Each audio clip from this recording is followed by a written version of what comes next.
প্রত্যেক দিনের একই রান্নার একঘেয়েমি থেকে বিরত থাকতে মাঝে মধ্যে একটু নিত্য নতুন কোনো কিছু ট্রাই করতে বেশ ভালোই লাগে।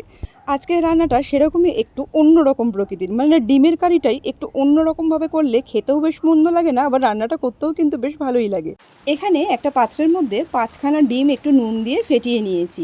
এরপর স্টিলের একটা পাত্রের মধ্যে একটু তেল ব্রাশ করে এই ডিমটাকে আমি একটু ভাপিয়ে নেব। একটা প্যানের মধ্যে একটু জল গরম করে তার ওপরে এই ডিমের পাত্রটা দিয়ে ওপর থেকে একটা ঢাকা বন্ধ করে দিচ্ছি। আর এই অবস্থাতে এটাকে 15 মিনিটের জন্য একটু ভাপিয়ে নিচ্ছি। আর 15 মিনিটের মধ্যেই কিন্তু সুন্দর ডিমটা ভেপে যাবে। এরপর একটা ছুরির সাহায্যে পুরো প্যান থেকে ডিমটাকে বের করে নিয়ে একটু পিস পিস করে কেটে নেব। যেরকম ইচ্ছা সেরকমভাবে এটা কেটে নেওয়া যাবে। এরপর প্যানের মধ্যে 2 চামচ মতন তেল দিয়ে আগে এই টুকরোগুলোকে একটু হালকা করে ভেজে নেব।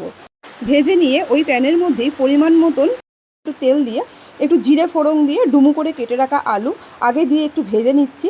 তারপরে যেরকমভাবে ডিমের কারি রান্না করি আমরা, পেঁয়াজ আদা রসুন বাটা এখানে 3 চামচ মতন দিয়েছি। খুব ভালো করে একটুখানি কষিয়ে নিয়ে এর মধ্যে যে গুঁড়ো মশলাগুলো, বেসিক যে গুঁড়ো মশলাগুলো, নুন হলুদ জিরে গুঁড়ো ধনে গুঁড়ো আর লঙ্কা গুঁড়ো দিয়ে খুব ভালো করে কষিয়ে নিয়ে পরিমাণ মতন জল দিয়ে দিয়েছি।